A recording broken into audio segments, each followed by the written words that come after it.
எனக்கு என் மாமியார் கிடைச்சது ஒரு கிஃப்ட்டுங்க.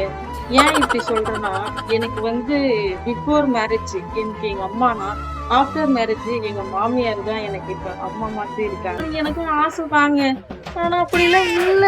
உண்மையாலுமே இல்ல. ஏன் அப்படி சொல்றேன்னு உங்களுக்கு தெரியுதா?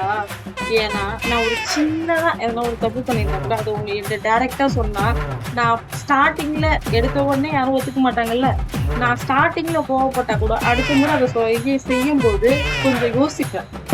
இல்லன்னா, என் புருஷர் என்ன கட்டுன புருஷர்கிட்ட எதனா சொன்னா கூட, எனக்குள்ளயும், என் மாமியாருக்குள்ள, என் புருஷருக்குள்ள 3 பேருக்குள்ள முடிஞ்சது போற விஷயம்.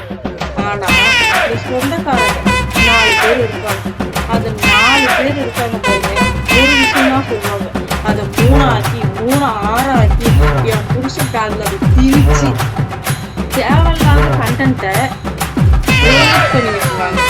கிரியேட் பண்றதுன்ற பேர்ல என் ப்ரெஷர் ஏற்கனவே ஒரு ப்ரெஷர்ல இருக்காரு.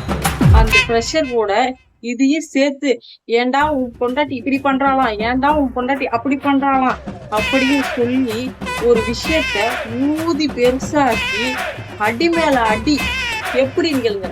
பட்டார் பட்டார்னு வாங்குற அளவுக்கு வாங்க வச்சிருவாங்க. ஆனா இது என் வீட்டுல மட்டும் தான் நடக்குதா இல்ல உங்க வீட்லயும் நடக்குதா? கமெண்ட் பண்ணுங்க.